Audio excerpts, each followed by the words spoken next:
What's up, guys? So we've got an interview for you today that's pretty special to me.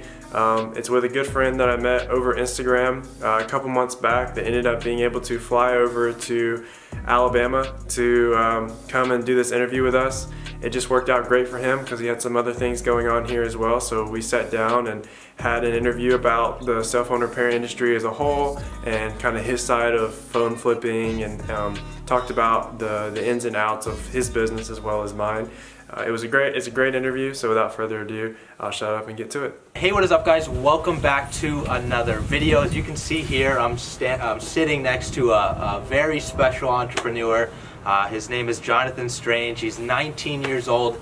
Believe it or not, he's got a little bit better of a beard than me, so it makes him look a little bit older. But kind of cutting down the story a little bit, I actually ended up meeting him just on social media, just through the Instagram DM, I guess you can call it. And so I mean, it's a very powerful tool. If you guys haven't connected with other entrepreneurs, it's a great way to meet other people. And so I'm actually out here at the University of Alabama, and so we're just gonna do an interview for you guys. We'll probably be about 15-20 minutes.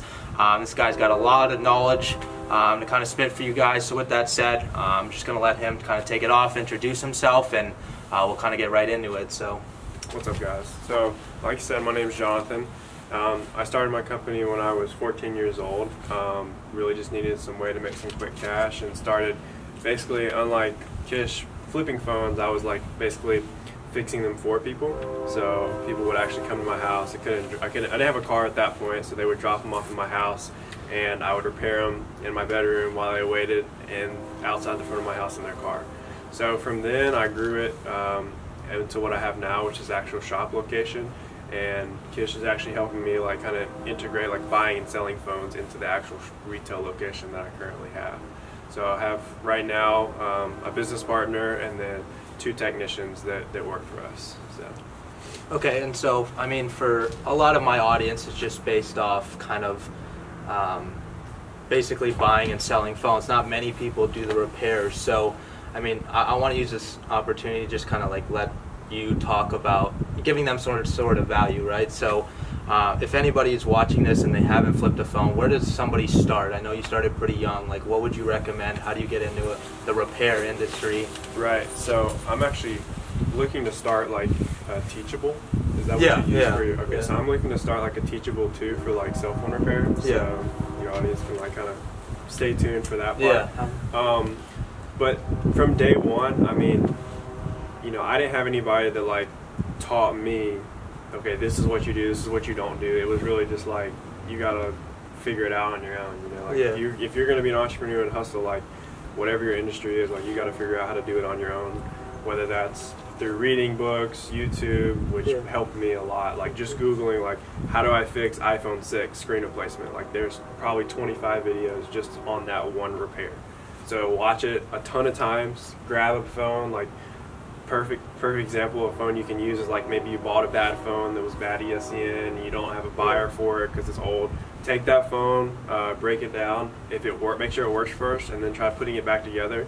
And then like if you did it successfully, then you know you can keep doing it over and over again to get better at it. So that's what I did. Like I had a 5C that I broke myself. That was like the first phone that I broke.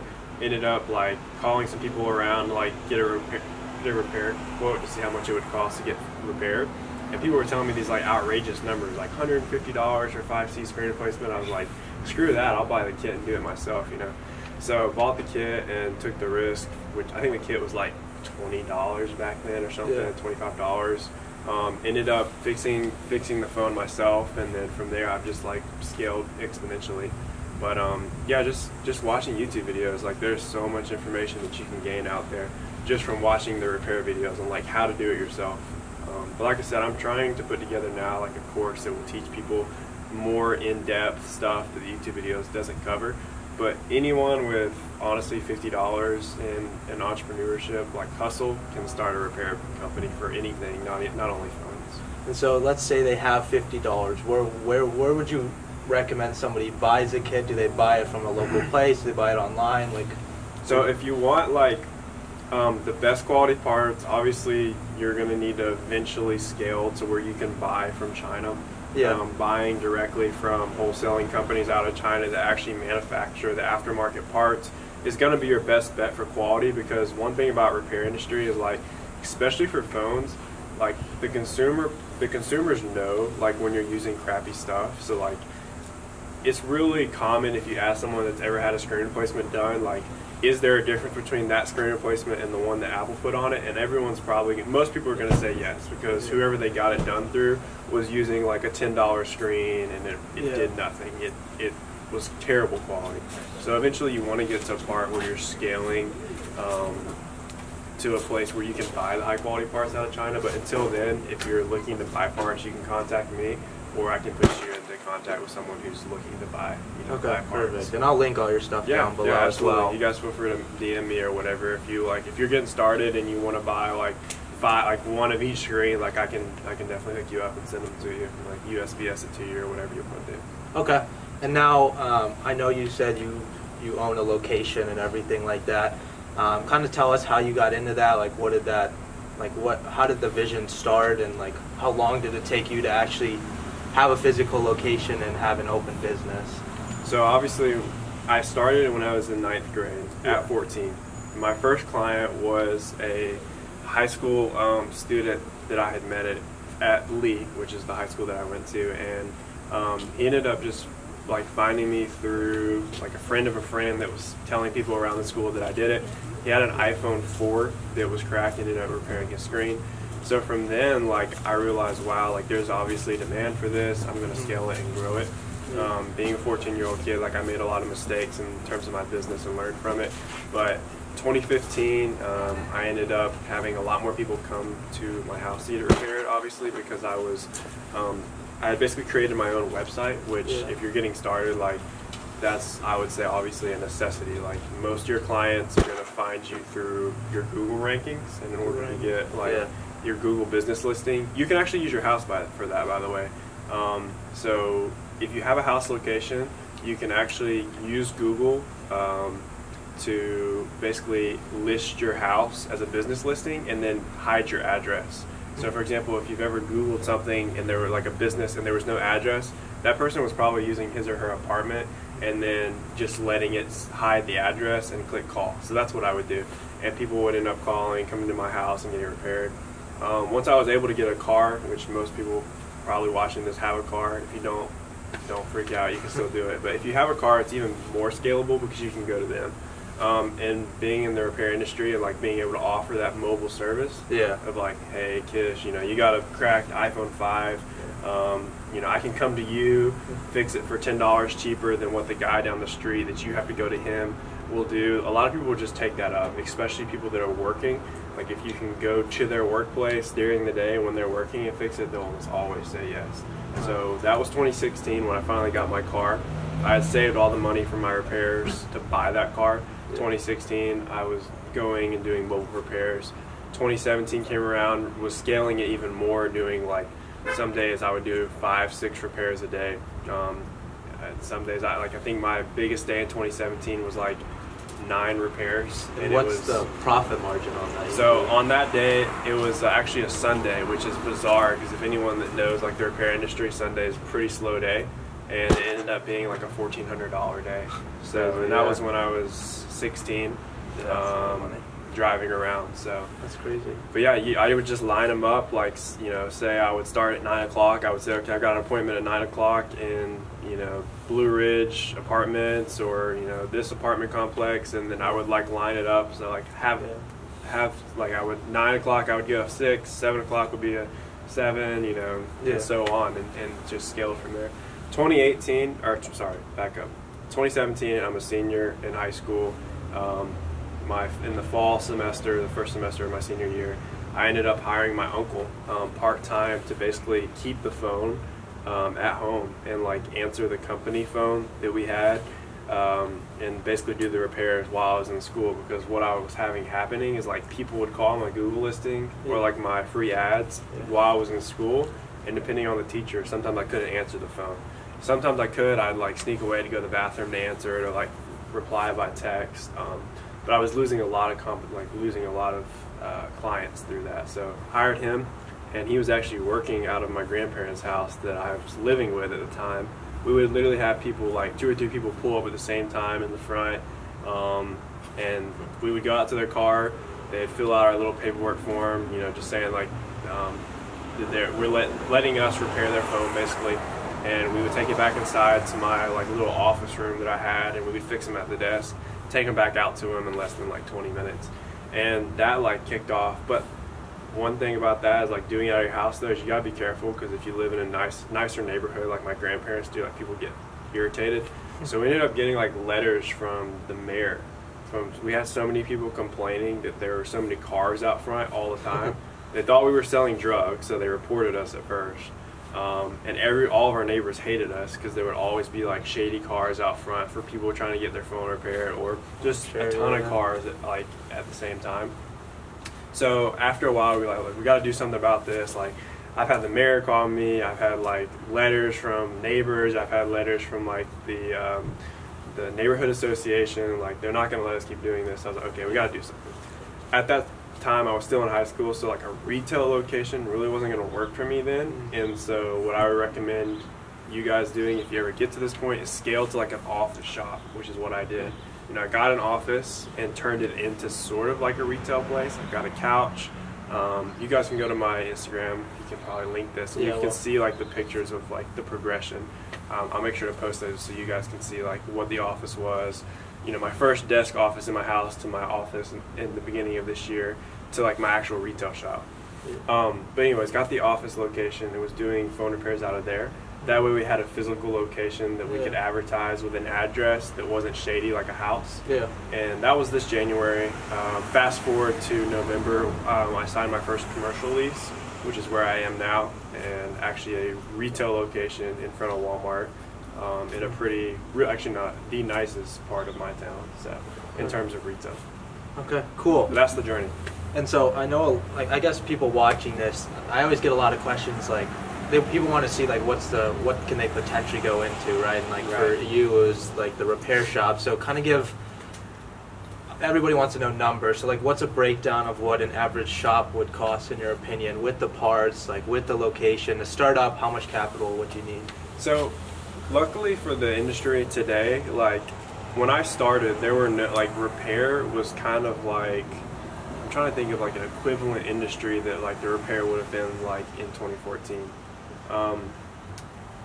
Kind of like before we had Netflix, like you actually had to go to like Blockbuster or whatever to get the movies, like before you could just rent it instantly. That's kind of how it was with parts back in the day. Like you would have to buy them off eBay if you didn't have enough money to buy from China in bulk. You'd have to buy it off eBay. The parts were crappy and it took like a week to come in. So it sucked because clients most of the time weren't willing to wait a week if you didn't have the part, whereas now like you have people like me and other wholesalers that are willing to sell to like guys that only do a couple of repairs a week, or even maybe one a day, or just one a week, or whatever it is. And it works out because like now I can overnight it to you, or these other wholesalers that do it too, they can overnight it to you, so you have it next day, and people are willing to wait. Obviously, you know, they're okay with waiting like a couple hours or a day to have the parts. So anyways, that's kind of off topic. You were asking about the price, right? Like, breaking it down. Okay, that's where I was going with. So the reason I'm saying that is because used to you needed a lot more money. Now you don't need as much money because you can, as long as you have the tools, a place to do it, you know, and most people can use your bedroom, or you can do it at like this coffee shop that we're at right now. So you really don't need a lot of money. I would say $50 is enough to get started. Like that's about, I had $100 to get started. I bought two iPhone 4 screens and an iPhone 5 screen and like the toolkit back in the day, and that's what I got started with. And now going to the other side of like big difference in money, like what does it cost to get into like a retail? I mean, if you want to start your own retail shop from scratch, which I would never recommend unless you're already at a place where you're doing pretty big numbers, because you need a reputation in the repair industry, just like you need a reputation like buying and selling phones. People trust you a lot more. They're willing to they're willing to buy. I mean, I'm sure people that buy and sell through your Facebook group and like through your Teachable thing have like learned, like if you have that reputation, people are willing to like actually buy the phones from you. It's the same thing with the repair industry. Like the reputation is going going to be the thing that like is the hardest for most entrepreneurs. Like it really takes a long time to get those reviews to where people trust you. Yeah. And until you get that, you just got to grind. You got to just beat the competition in every way. But sorry, keep going off track. No, 25 grand is probably what I would say to start a retail location. Obviously, that's going to vary if you're like in New York. I mean, we're talking 100, 150,000 depending on where you're putting it. But in my city, pretty good size metropolitan area, like 200,000 people in Montgomery. So it worked out. How do you get into like the training of new, I mean, devices are coming out here left and right pretty much every single year, whether it's iPhones, Androids. How do you train like yourself or other people to do that and keep up to date with it? Right, so this is kind of going into something completely separate too. A lot of people ask about certifications, like, you know, if you become an electrician, you got to become certified. Unfortunately, depending on your state, I think California is a little bit different. I think now you are actually required to have a repair certification to do repair in California. You double check that for me. But I know most states don't require like a state board certification. There's no state board for iPhone or Apple or phone repair in most states. That could change in the future, but as of now, it's not like that. So to get started, you really don't need anything other than like the knowledge of how to do it yourself, and to be confident enough to not like freak out in front of a customer if something goes wrong and it's probably just a little mistake that you know forgot to put one flex cable in, or you forgot to put one screw in, or just something weird. So that's the biggest thing, is like having that confidence to be able to know what you're doing. And to build that confidence is like repetition of doing it over and over and over again to where you can do it like on the spot. You know, most videos that you're going to see take about 30 minutes to do a repair. I've gotten to where I can do it in like 8 minutes. That's just because I've done it so many times. I can almost close my eyes. Well, no, I can literally probably close my eyes and tell you like what is going where, just because I've done them so many times. And that's where you need to get in order to build that like confidence, not only with yourself, but like if you have that confidence from repetition of doing it so many times, you're going to seem a lot more confident to the buyer, and they're going to let you do whatever, you know, if you say, hey, you need a new battery, they're just going to be like, okay, you know what you're talking about, give me a new battery. Or, hey, you need a screen, okay, give me a new screen. They're not going to like question you like, I don't know, like if you guys ever gotten your oil changed and like some shady guy's like, yeah, you probably need some oil, you're going to be like, no, I probably don't need oil. Same thing with phone repair. Okay. And I mean, probably just one more question. What would you say is like the benefit of being in a shop? Like what, is it something to scale necessarily? Is it just having like a physical presence? What would you say is the best benefit of it? So one reason I wanted to start a teachable like you've done for basically buying and selling phones, I wanted to do it for phone repair because I noticed that with the repair industry, it's not something that is as scalable as other industries. And when I mean scalable, I mean like multi-billion-dollar scalable. That's why there's no huge companies that are across the globe right now that are dominating the repair industry. That's because it takes a lot of effort, and it's really hard to manage like a ton of, like, we're talking thousands of stores. You have a couple chains that are pretty reputable, like Cell Phone Repair and U-Break iFix are probably the most notable.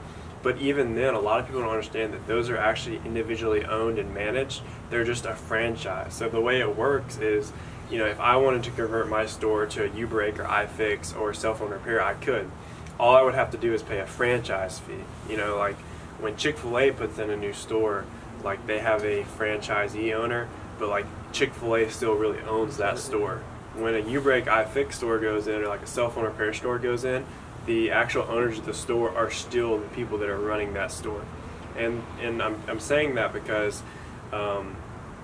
like there's another company called iCracked and a couple other like variants of that have tried to basically scale the mobile repair industry, and they've all pretty much failed. Like if you guys have followed the repair industry, you know, like you saw iCracked get really big and then they just died, because it's really hard to have a company manage like your personal advertising and manage that customer to business owner relationship from far away.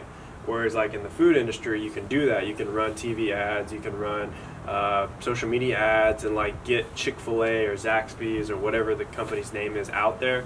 With the repair industry, it just doesn't work like that. So that's why if you look at like the most successful repair shops, it's never chains in the cities. It's almost always people that have like started their own repair company and have been there for a couple years and have that reputation.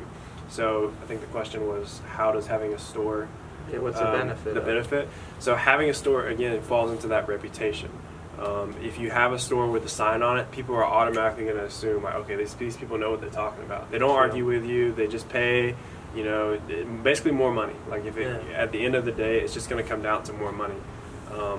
And again, back to what I was saying about wanting to start my own Teachable, is because I basically, my game plan for like 2019 is to basically be what iCrack tried to be, which is where they had their own program to where you bought this stupid kit that was way overpriced. It was like $400. I actually bought it just to see what it was like.